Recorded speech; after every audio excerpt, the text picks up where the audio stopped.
வாழ்க்கை என்பது தொடர் பயணம். செல்லானந்த இத்தாவர சங்கமத்துள் எல்லா பிறப்பும் எடுத்தெடுத்து நான் நிலைத்தேன் என்பதுதான் வாழ்க்கை.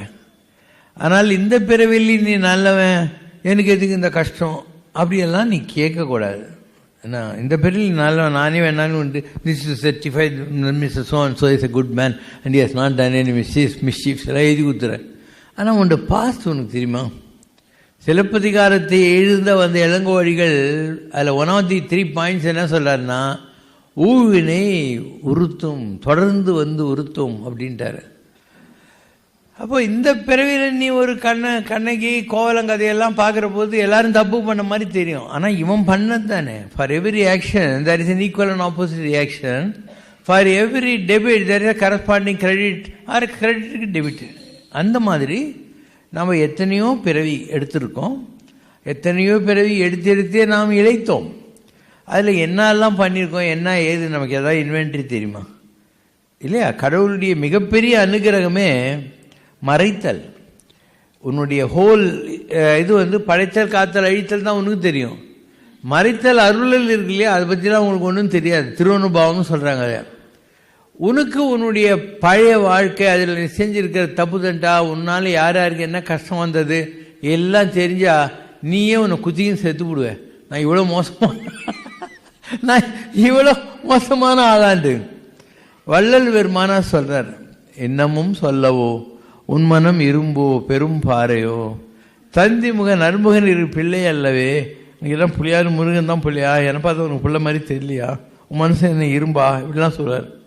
அப்புறம் அவர் சொல்றார், கிளை வழியில் முள்ளிட்டேனோ, மாதர் நம்மை நோகடித்தேனோ, கொண்ட பொருள் பறித்தனோ, இப்படி ஒரு லிஸ்டே கொடுக்குறார். இந்த லிஸ்ட்டில் நான் என்னெல்லாம் தப்பு பண்ணிட்டு கஷ்டப்பட்டுக்கிறேன் எனக்கு தெரியலையே அப்படிங்கிற வார்த்தை சொல்றார். இவ்வளோ லிஸ்ட்டு ஆனானப்பட்ட முருகப்பெருமானாகவே உலகத்தில் வந்த வள்ளலார் சொல்றாரு. நம்ம செக் அடித்தா நிறைய மார்க் வாங்கிடுவோம், டிக் அடிச்சு நிறைய mark.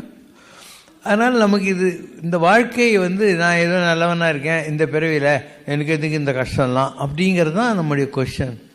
We have a flashback. அது தெரியாமல் நம்ம கடவுளை குறை சொல்லிக்கிட்டே இருக்கோம் இல்லையா? ஸோ அந்த ஃப்ளாஷ்பேக் தான் ரொம்ப முக்கியம் இல்லையா? And you don't know the flashback because God hides it from you. அதான் மறைத்தல்னு சொல்கிறது. அவனுக்கு தெரியும் இதெல்லாம் நீ தாங்க மாட்டேங்கிறதுனால அவன் ஹைட் பண்ணுறான் அவங்ககிட்ட, இதெல்லாம் வெளியே சொல்கிறது. கோபான்னான்னு ஒருத்தர் இருந்தான். அவன் தாசில்தார். டேக்ஸ் வசூல் பண்ணி, அந்த வசூல் பண்ண டேக்ஸில் பத்ராச்சலம்ங்கிற இடத்துல ஒரு ராமருக்கு கோயில் கட்டிட்டான். அது தப்பு தானே? அரசாங்கத்துக்கு போய் சேர வேண்டிய பணத்தில் ஒரு தாசில்தார் ராமர் கோயில் கட்டிட்டு உட்காந்துருந்தான்னா தப்பு தானே? ஸோ அந்த கோயிலெலாம் கட்டி முடிச்சிட்டான். இப்போ ஹைதராபாத் நிஜாம் கேட்குறான், எங்கடா வசூலான பணம்ன்ட்டு. இவன் நான் கோயில் கட்டிட்டான்னு நான் விட்டுருவேண்ணா, ஏன்னா பணத்தை கொடுக்குற வரைக்கும் இவனை ஜாட்டியில் அடிங்கடா, ஜெயிலில் போடுங்கடா அப்படின்ட்டான். ஜெயிலில் போட்டுறாங்க.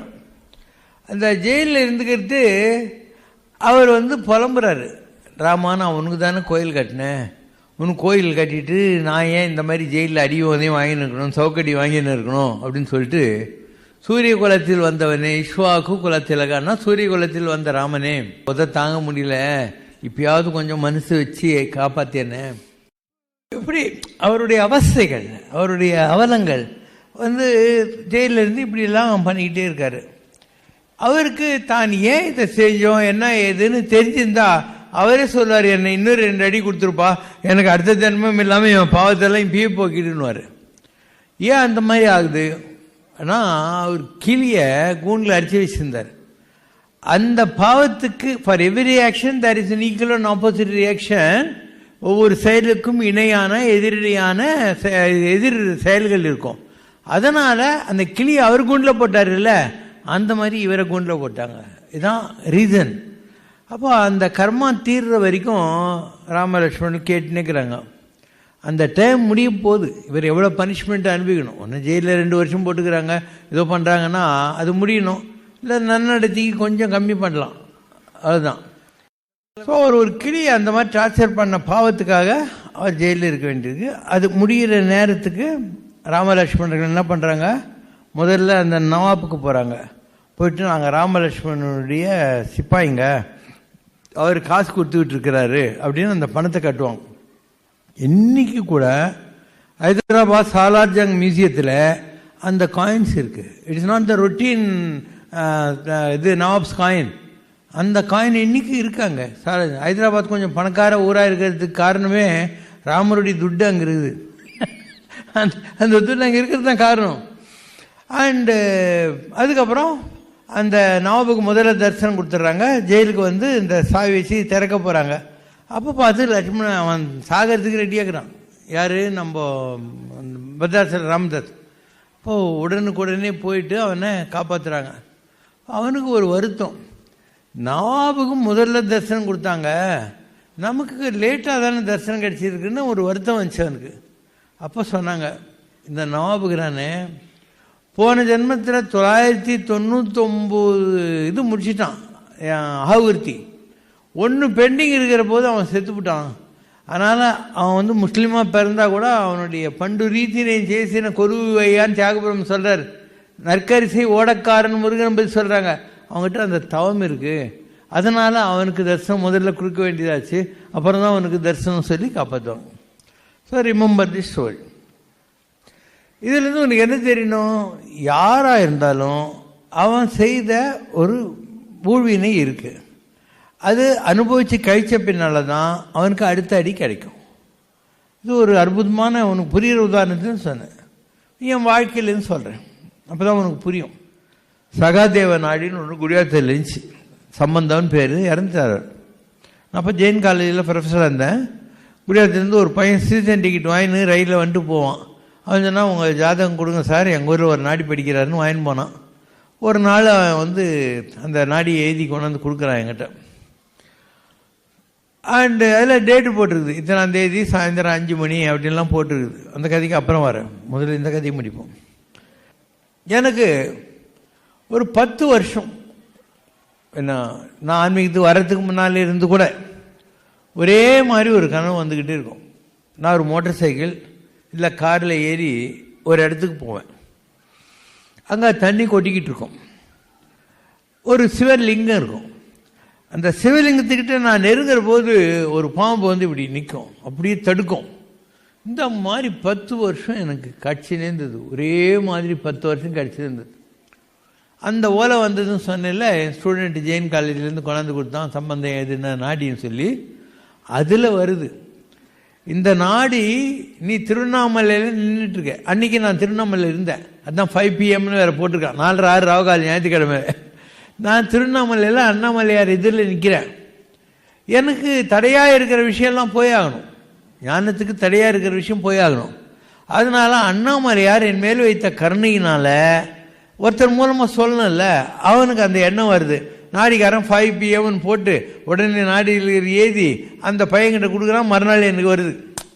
அதில் என்ன வருதுன்னா, இதுக்கு முன்பிறவியில் நீ ஒரு குரு நிலையதாய் ஒரு குருவாக இருந்த, ஒரு ஆச்சாரியன் மாதிரி. திருப்பதிக்கு போகிற வழியில் கபிஸ்தலம்னு ஒரு இடம் இருக்குது. அதில் சித்திலமான நம்மாழ்வாருடைய ஒரு கோயில் இருக்குது, ஒரு வன்னி மரம் இருக்குது. அதுக்கு பக்கத்தில் கபிலேசன் சொல்லக்கூடிய சிவலிங்கம் இருக்குது கோயிலுக்குள்ளே. அந்த இடத்துல நீ இருந்த. ஒரு நாகமணி இருக்கு இல்லையா, அந்த பாம்பு என்ன பண்ணும், இந்த மணியை கீழே வச்சுட்டு சிறுநிலையாகி பறக்குறோம். அந்த மணி இல்லைன்னா அது உயிர் வாழாது. அந்த மாதிரி அந்த ஏக வன்னி மரத்துக்கு அடியில் ஒரு நாக மாணிக்கத்தோடு இருந்தது. வந்து நீ பேராசையினால் என்ன பண்ணுவாங்க, சாணிகிணி வச்சு அந்த மாணிக்கத்தை வெளிச்சம் வராமல் பண்ணிடுவாங்க. அதை இழந்த அந்த நாகம் என்ன பண்ணும், தரையில் தன் உடம்பு அடிச்சுக்கிட்டு செத்து போகும். அந்த மாதிரி ஒரு பாவம் நீ பண்ணியிருக்க. அதனால் நீ உன்னுடைய உத்திராட நட்சத்திரம் வர அன்னைக்கு அந்த இடத்துக்கு போயிட்டு அந்த வன்னி மரத்துக்கிட்ட அந்த பாம்போட ஸ்பிரிட் இன்றைக்கும் இருக்குது, நீ போய் மன்னிப்பு கேளு. 11 நாகலிங்க பூப்பத்தை எடுத்துக்கிட்டு பக்கத்தில் இருக்கிற கபில ஈசனுக்கு போய் அர்ச்சனை பண்ணிட்டு வா, அதுக்கப்புறம் இந்த சாபம் உனக்கு மன்னிக்கப்படும் அப்படின்னு வந்துச்சு. நான் அங்கே போகிறேன். எந்த கனவு 10 வருஷமாக எனக்கு வந்துருந்தோ, எந்த இடத்த நான் 10 வருஷமாக பார்த்துன்னுக்கிறனோ அந்த இடம் அதே மாதிரி தண்ணி கொட்டுது. பக்கத்தில் ஏக வன்னி மரத்துக்கிட்ட அந்த புத்து இருக்குது, நம்மாழ்வார் சந்நிதி இருக்குது, கபிலீசனுடைய அம்பாளோட கோயில் இருக்குது அந்த இடத்துல. நான் அங்கே போயிட்டு அந்த மரத்தெல்லாம் சுற்றி மன்னிப்பு கேட்டு லிங்கத்தை போய் இந்த 11 நாகலிங்க பூக்களால் பூஜையெல்லாம் பண்ணிவிட்டு அண்ணா நகரில் என் வீடு வந்துட்டேன். அன்றைக்கி நைட்டு அந்த பாம்பு என் கனவுல வந்துச்சு. உன் கையை நீட்டு அப்படின்னுச்சு. அப்படி கை நீட்டுறேன். நான் உன்னை மன்னிச்சிட்டேன் அப்படி. அதுக்கப்புறம் சொல்லுது, நீ ரொம்ப கஷ்டப்பட்டுட்ட, அதுக்காக நான் உனக்கு ஒரு வரம் கொடுக்குறேன். உலகத்தில் யாரை எங்கே பாம்பு கடித்தாலும் நீ என்னை நினச்சிக்கோ, நான் அந்த விஷயத்தை எடுத்து கொடுக்குறேன் அப்படின்னு சொல்லிச்சு. இது ஒரு உதாரணம். 10 வருஷம் ஒரே கனவு வருது. அந்த பாவம் நம்ம ஏதோ ஒரு பிரிவில் முட்டாள்தனமாக செஞ்சது. அண்டு அதுக்கு விளக்கம் கிடைக்குது. எந்த இடம்னு சொல்கிறாங்க, என்ன பண்ணால் அதுலேருந்து தப்பிக்கலாம்னு சொல்கிறாங்க. அதுக்கான பிராயச்சித்தம், அதுலேயே ஒரு வரம். இதுதான் லைஃபுங்கிறது. முன்னர் நமது இச்சையினால் பிறந்தும் இல்லை, முதல் இடை கடை நம் வசத்தில் இல்லை. பாரதி. நாம் ஒன்றும் நினச்சிக்கிட்டு பிறகுல what happen, what is happening, what is going to happen, எதுவுமே நம்ம கண்ட்ரோல் இல்லைன்னு. இப்போ நீ என்ன பண்ணணும், கடவுளை நம்பணும். உனக்கு எவ்வளோ மோசமான டைம் இருந்தால் கூட கவலைப்படாத. கடவுளை நீ எவ்வளோக்கு எவ்வளோ நம்புறியோ, அப்போ எந்த ஒரு காரணத்தினால நீ கஷ்டப்பட்டு இருக்கியோ, எதனாலும் உனக்கு அந்த பிரச்சனை வந்து நீ அனுபவிச்சுக்கிட்டு இருக்கியோ கஷ்டங்களை, அதுலேருந்து வெளியே வர்றதுக்கு வெளிச்சம் கிடைக்கும், கட்டாயம் கிடைக்கும். இதுதான் நான் என்னுடைய அனுபவத்திலேருந்து சொன்னது. பத்ராச்சல ராமதாசன் ஏன் கஷ்டப்பட்டான்? அவன் வந்து கிளியை பிடிச்சி கூண்டில் போட்டான். சிவசங்கரா இருந்தவர் பாபா ஆகிறதுக்கு முன்னால் ஏன் இவ்வளோ இதெல்லாம் பண்ணாருன்னா, அந்த பிறவியில் ஏதோ பண்ணி தொலைச்சிருக்கோம்.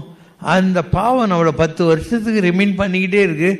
நம்ம அண்ணாமலையாரை நம்பி போய் திருவண்ணாமலை நிற்கிற போது அவரே அதுலேருந்து வெளியே வரத்துக்கு வழிகாட்டுறாரு. நம்ம போகிறோம், நம்ம பாவம் மன்னிக்கப்பட்டு அந்த கர்ஸை ஒரு ரிவார்டு, ஒரு வரமாக மாறிப்போகுது.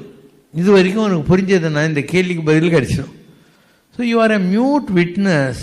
நீ வந்து சாட்சி தான். எதுவுமே உன் கையில் இல்லை. நீ ஏதோ நான் பெருசாக கீச்சிருவேன் சாதிச்சிருவேன் அப்படிலாம் நினைக்காத. கடவுள் ஒருத்தன் தான் நிஜம்.